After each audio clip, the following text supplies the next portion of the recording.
All right, I want to welcome on my next guest. We've got college football Hall of Famer, NFL legend with the Minnesota Vikings, veteran actor, and one of the greatest TV football coaches who's ever lived. Ed Marinaro. Ed, how's everything going for you? Very well, Zach. Thanks a lot. Good to be with you. Absolutely. Thanks so much. So I want to ask you a little bit about your football career. How did you end up at Cornell? You almost said Princeton. I almost said Princeton. Don't ever do that. I just, I had quite a few opportunities to go to bigger schools. I had probably 30 football scholarships. I had some basketball scholarships. And I don't know, growing up where I grew up, the Ivy League, had a real allure. And if you could get into an Ivy League school, you couldn't really turn it down. It's probably the best, most mature decision I ever made at a pretty young age. I was like 17 years old. Now, tuition wasn't that much, but I still had to pay. I got a little bit of help, but my dad had to pay where all the other schools were, scholarships. So, it was, like I've always said, it was the best decision I ever made. And obviously I got an opportunity to play in the NFL, which the Ivy League are not necessarily a stepping stone into the NFL, but I was able to do that. I'm very proud of that. Absolutely. What was there any adjustment period for you adjusting to college football, or was it relatively simple? Well, I think everybody who goes from high school to college, there's a big adjustment. It's a big step. Not quite as big as going from college to the NFL, but it's still a big step. And, you kind of don't know how good you are until you're competing against people from all over the country. And, I look back at it. Back then we had freshman football, so I didn't play varsity till my sophomore year.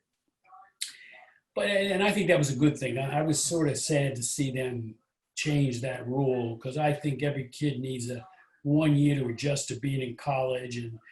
And you also make your best friendships that when you're all playing together, you're all 18-year-old freshmen and you go on and play in the varsity. But that nucleus that you have developed when you're a freshman, it helps, when you move on, for you to have a possibility of having the nucleus of another good team. And so it was just a great experience. And I have so many friends from that freshman football team, which makes you feel good. It was worthwhile. Yeah. And I have a question. Were you focused on the NFL early on at Cornell, or were you just focused on college at the time? I have a son who's 18 years old, and the advice I've been giving him all along, I said, just stay present. Take one challenge at a time. Don't get ahead of yourself. I think there's a tendency today, more than in my day, where, I wasn't thinking about, when I was a freshman, I was thinking about making the freshman team. When I was a sophomore, I was thinking about making the varsity. Then I was thinking about being a starter. Then things started to accelerate in my career. I had a lot of success early on my sophomore year. In the second game of my season, I set the Cornell rushing record. I gained like 245 yards against Rutgers. And 2 weeks later, my fourth varsity game, I set the Ivy League rushing record. I gained 281 yards, scored 5 touchdowns against Harvard. We were like 24-point underdogs.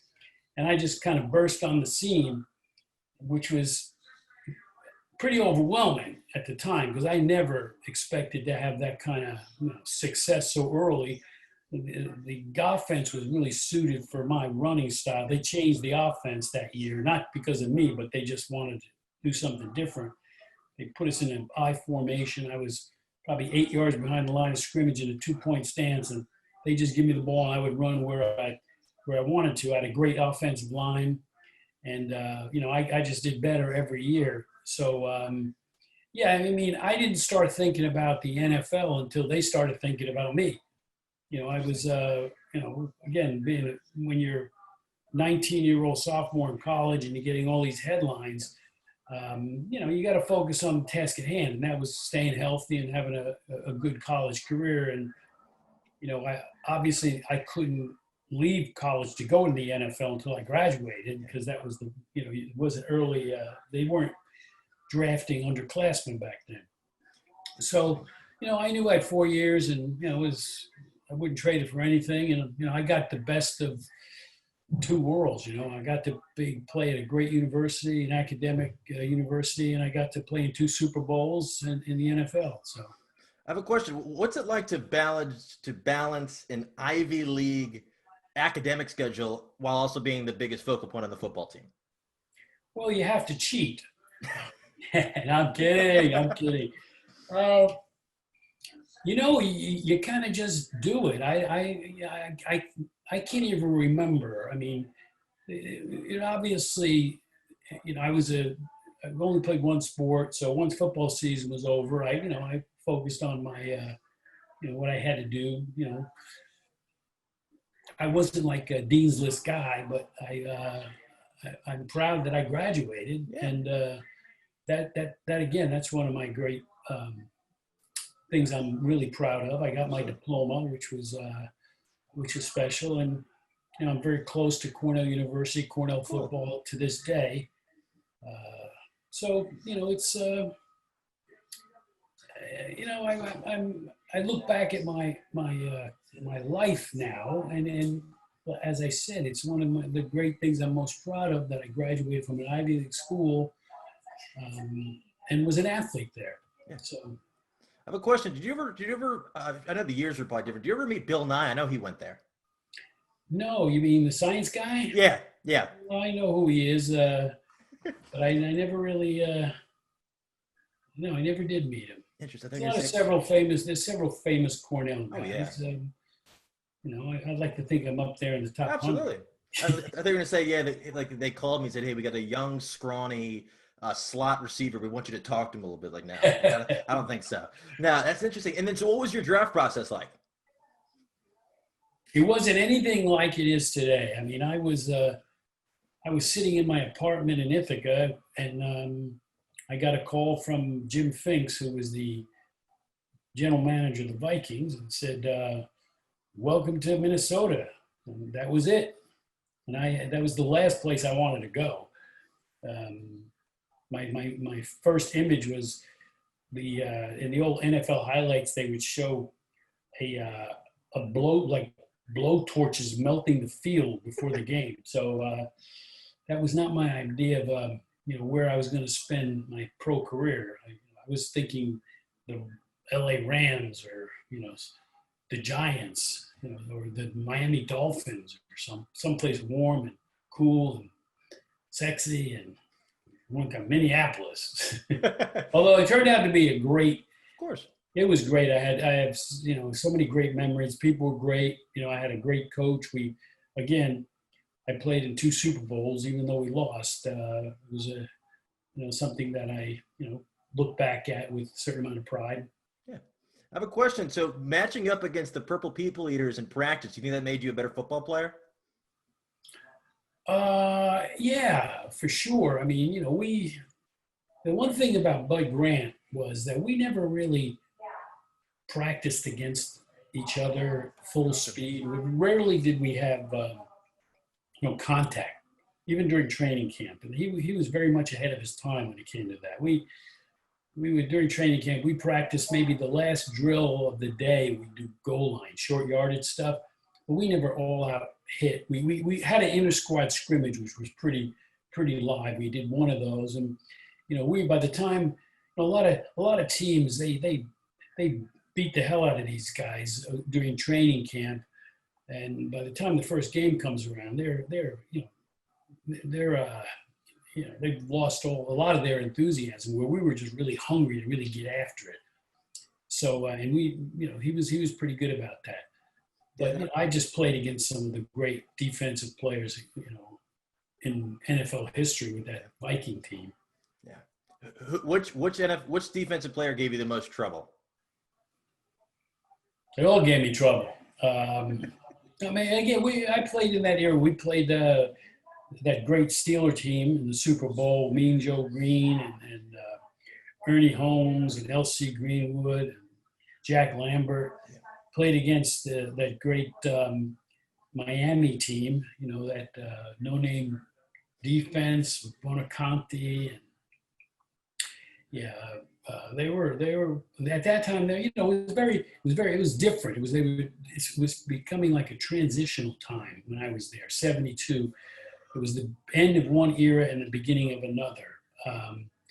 And I played against Dick Butkus. I played against Johnny Unitas. I played against, some of the great Tommy Nobis.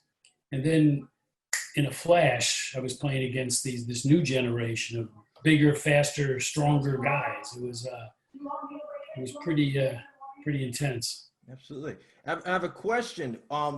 Do you still follow the Vikings now, or do you root for your hometown team? Well, I live in Charleston, South Carolina, so we don't have a hometown team. I mean, like the Giants or the Jets. Oh, no. You know what? Honestly, I just have a very mild interest. I listen. I watch what the Vikings do.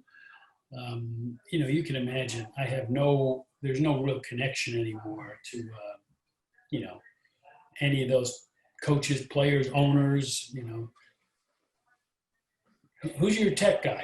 it's the what do you call it? This thing. That's my tech guy. Beautiful. Yeah. I mean, the Vikings are playing they've had two different stadiums since I was there. So, yeah. What are your thoughts on Kirk Cousins?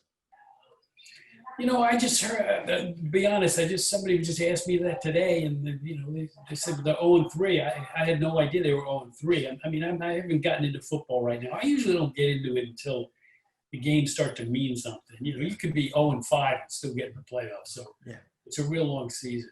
Absolutely. So I have a question. What made you decide to kind of leave football and sort of get into acting? Well, it wasn't really my choice. I got injured. My one and only year with the Jets in the 7th game of the season. I got a bad foot injury, and I never really recovered. I did get one more year in with the Seahawks in 77, and I had a bad foot injury, and I never really was 100% again. So, I had been spending my last off season in LA. I got in an acting class and, I had an agent, and I did a few little things while I was still playing football. But I kind of knew it's something I would try when my career was over. I played 6 years. If I didn't get hurt, that's a big if. I could have probably played 10 years. Oh, cool. But I'm glad I didn't, because I don't think I would have had the desire to go to Hollywood if I played 10 years in the NFL. I would have probably got a real job. So yeah. Initially, were they trying to just kind of like cast you into like kind of like athlete roles, or were you not interested in that? What was that whole thing like? No, I kind of did it the right way. I was not the big household name where people were offering me roles. So that turned out to be a good thing, because I was getting roles that were like actor roles where, none of these casting people, none of these women knew who Ed Marinaro, football player, was. So I gradually did one line here, 2 lines there. And then, my big break was getting Laverne and Shirley. I did 11 episodes of Laverne and Shirley, which was one of the top shows on television at the time. And, that was kind of a cool thing. And then I got Hill Street Blues, which kind of turned my whole career around.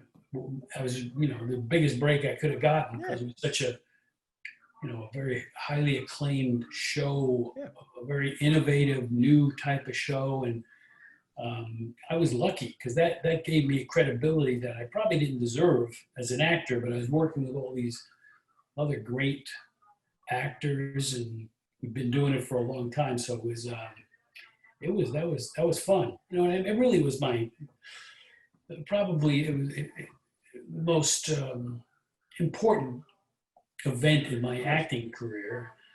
That and then doing Blue Mountain State. Yeah. I have a question. What was it like being on like a hit show like for so many years with Hill Street Blues? Just what was that kind of lifestyle like? It was really exciting. It was, what could not be exciting? People recognize you. You're making money.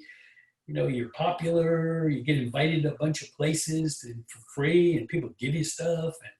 And it's nothing like it is today. I mean, I could give you a million differences between, there's no Netflix. We were on one day a week. It was like appointment TV. There was no binge watching the show. I mean, people binge watch it now because it's on I don't know, it's on somewhere. Yeah. But it was, the money wasn't nearly what it is today. But it was exciting. And remember, back then, there were only 3 networks.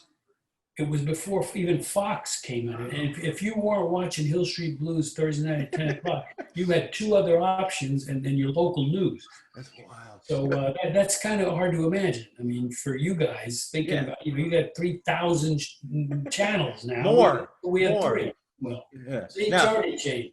Now, it's funny. I was telling my parents. I said, "Hey, I'm interviewing a former NFL player who's on a hit show I used to watch the other day. I don't know if you've ever heard his name. His name's Ed Marinaro." And my mom screams out from the cross room, "He was on Hill Street Blues." So that's wild. And then so Blue Mountain State. How did you come into that role? Because I think it's one of the most underrated shows of all time. I don't think it does not age. I just I knew the guy who ran Lionsgate, and they were doing the show, and I saw him at a party. He was an old friend of mine. His name's John Feldheimer, and we were just talking. He said, I might have something coming up that you might be good for, and you hear that all the time. And then sure enough, they asked me to come in and audition, and I read for the producers. I was actually the first actor to audition for the role of Marty Daniels. I was the first guy, and I guess I did a good job because I got the role. And it was it was great. I mean, it was the most fun I had doing anything in a long time. And we shot it up in Montreal, which was really cool. I mean, it was a great place. I was there 3 months a year, June, July, August, for 3 years. And that was a great experience. That was just fun. I mean, that was like, comedy, doing comedy is fun. Those guys I worked with were great. I think that the writing was, looking back, you see these shows, it was very good. It was very clever. They did it. They got away with some stuff, it chuckled. I mean, I have friends now, older guys, who they never watched it when it was on, but they're my friends, and people say, he was on that show, and there wasn't what kind. I said, well, you can look it up, and they come back a couple of days later. I saw that show. It's freaking hysterical. I mean, that when you did this and when you did that. I mean, it's funny because it is kind of timeless, and I don't think you ever. There's a website called The Athletic. Yeah. Okay. So they did a little article about the show recently. They called how Blue Mountain State became a cult sensation, and it really is. Like and again, it was before Netflix. Yep.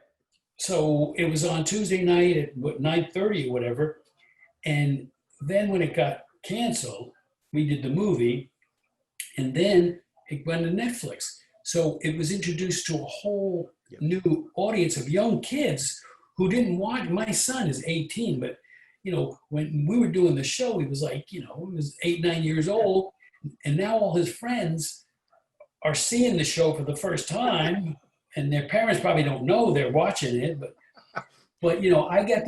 I have this really cool audience of young guys and girls who were probably anywhere from 16 years old to 30 years old. Wow. And you know, they binge watched it. I mean, it was part of their, I always say it's kind of their generation Seinfeld. Yeah. You know, they watch Seinfeld every episode. They know people, these young guys come up to me all the time wherever I go. And it, you know, it's kind of feels, you know, it's fun. It's fun to be like my age and have a fan base. Like I have the Hill Street Blues and the NFL fan base. They're a bunch of old farts like me. Then I have this another fan base who are like high school kids. So it's kind of makes me feel a little bit relevant, if you will. Yeah. And I have a question: was the life of a college football player at Cornell at all similar to the life of a college football player at Blue Mountain State? Well, no.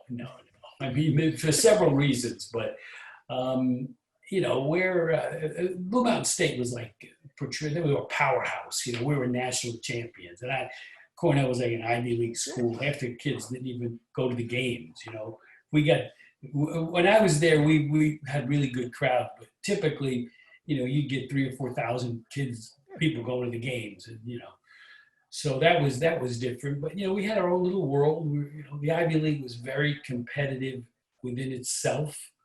You know, the rivalries were the oldest in the country. You know, Harvard, Yale. You know, we played Penn every Thanksgiving. So we were in our own little world. But yeah, I mean, it was and the dumbest guy on my football team would have been the smartest guy on Blue Mountain State football team.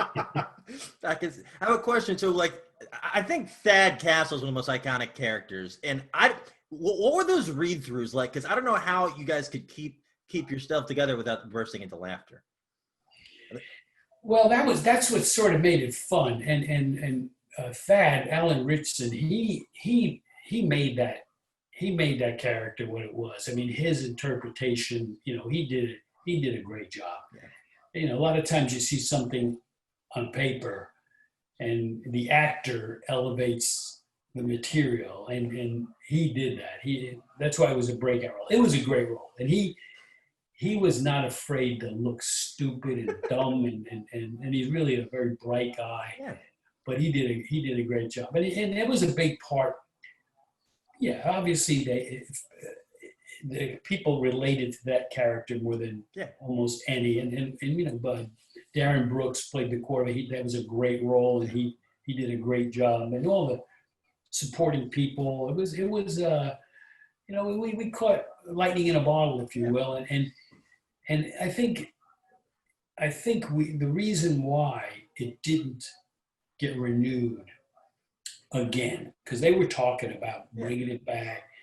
They were talking about doing another movie. I mean, I was almost signed, sealed, delivered to do another movie. Really? A better movie. It was going to be a studio movie, and you know, the first movie was a crowdfunding movie, but now then we're going to do a studio movie, and the social climate in the United States had just changed, where stuff that was funny, you know, in 2010 was not funny anymore.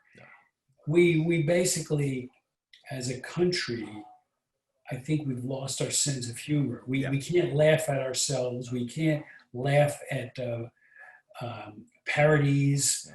You know, we're so afraid to say anything, and nothing's funny anymore unless you're making a joke about a politician. Of course. You know, and it's not, you're not laughing. The audience doesn't laugh, they clap. Yeah. And that's not humor. And the cleverness, we become very humorless, which is really kind of sad. Maybe someday we'll get back to it. But you know, you can't laugh at yourself. There's no humor in making fun of other people. You got to laugh at yourself. I would say if you're choosing to participate in somebody else's form of humor, you're signing up for that. If you don't like it, don't watch it. So but you know, somebody's always offended. Somebody's always offended by everything. Yeah. Usually the people who should be offended who aren't offended. Yeah. And I have a question. So, do you think if the show had started a few years earlier than it did, it would have gone on longer? Or how close were you guys to either picking back up or starting back up again for like a fourth season? Um, I think it was just a money issue why we didn't. I thought we were going to do a fourth season, fifth season, Yeah. and I think that I think that Lionsgate regretted not doing another season, but they got in a pissing contest with Spike TV, and I think that's they were bluffing each other, and then it just went away. But by the time, again, they wanted to do another movie, Yeah. and this was probably 2 years ago, maybe 3 years Really? ago. Yeah. I mean, like I said, I had a contract. I had the offer and the whole thing, and then all of a sudden it just went dark. And again, that's where everything started to, a lot of the society changed, and the things that were funny, the drug aspect of United States. I mean, it was crazy. Guys putting their faces in a bowl of cocaine and everything. And we're doing that at the same time. You have this deaths and young college kids from opioid overdosing. It wasn't funny anymore. I mean, we were, so you can understand. I sort of understand, but it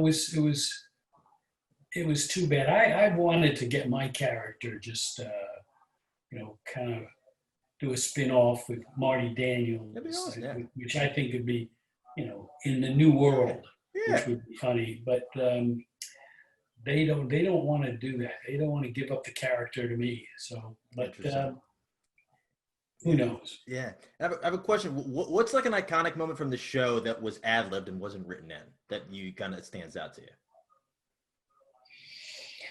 I don't think anything was like ad-libbed, if you will. I think,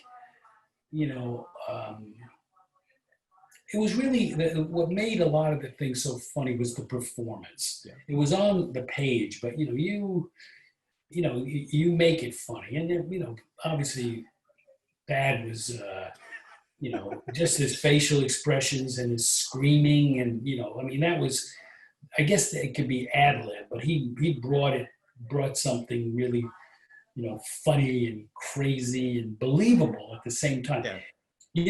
The thing about Blue Mountain State is, you hear this word thrown around, but it was clever. Of course. You say of course, but clever is like when it takes a second for you to laugh at it. It doesn't. It's not in your face. Supposed to be funny. It's when you look back and you go, you wait a second, and then it becomes funny. It takes a while to see how funny it is. That's clever. That's good writing when it's not just constantly trying to do jokes, and when you look back at it as sophomoric as it was really cleverly written and cleverly acted, and I think that's why it's had such a, it's lived on in other, almost like it's multi-generational, if you will. And I've had, like I said, I've had my friends, I get friends, 40, 50 years old who watch it for the first time, and they laughing their asses off, and then they can see how sacrilegious the whole thing is, how, they objectify women, they're doing drugs, but it's a parody of like the worst thing about the worst football. I was probably the most corrupt football coach in the world. I had strippers. I had, I was doing drugs. It was great. Louisville basketball a couple of years ago was up there. Nothing like Coach Moran. That's interesting. Because I think probably two moments that stand out the most for me, obviously I think it was the first episode with the Oreos, which is like, that will stand the test of time. They eat the Oreos. Yeah, that was probably yeah. And Radon when he had the show. That, like, he was like with dreams with Radon. That was like absolute gold. That like it was just incredible writing. Yeah, that was funny.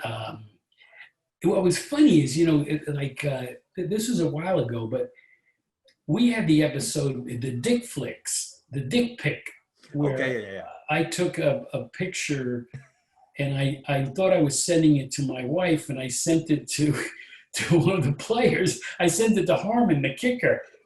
And I mean, that was before dick pics were like, or just when they were becoming like topical, which was, kind of, we didn't do a lot of modern day references to stuff. I don't think we did, but it was some funny stuff, and such caricatures of what coaches were, but it was funny.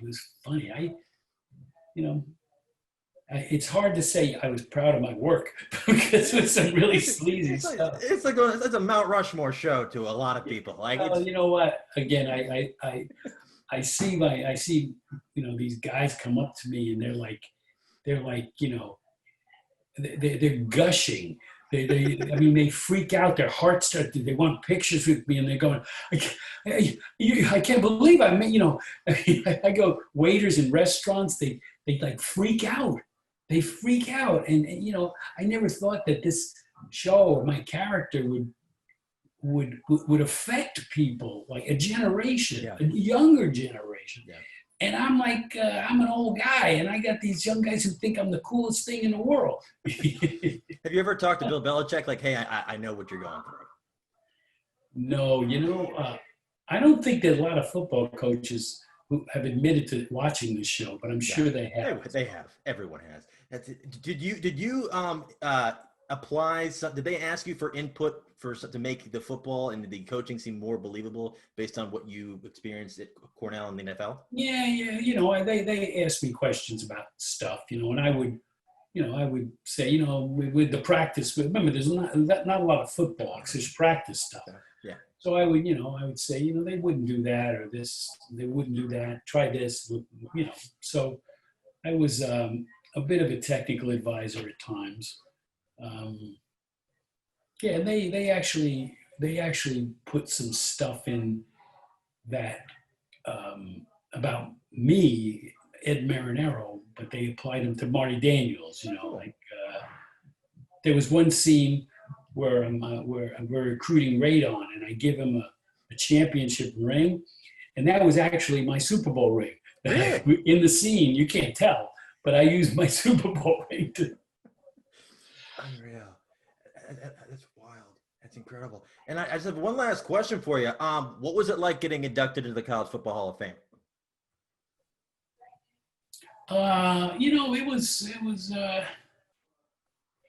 It was pretty. It's great. It's, obviously you're with a a very elite group of athletes, and it goes back a long way. Of course.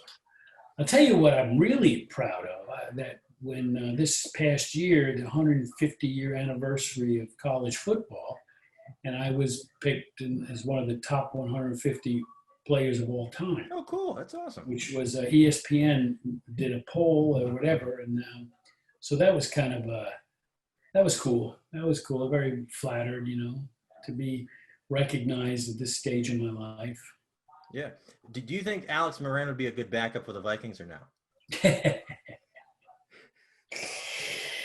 Unless he had to play. That's incredible. No, like that. It's one of the greatest shows that not everybody's seen. It's topical. It's just unique, and I think it's hard to recreate that. But it was. You'd be surprised. It's a very generational thing. If you were in college back in 2010, 11, 12, you probably watched the show. Of course. And that's who I see as the audience. And now when those kids are in their 30s now. And they remember it really kind of, they loved it. They loved the show. So that's, again, I'm glad I'm somewhat relevant to that generation. Did you have a favorite scene or a favorite episode?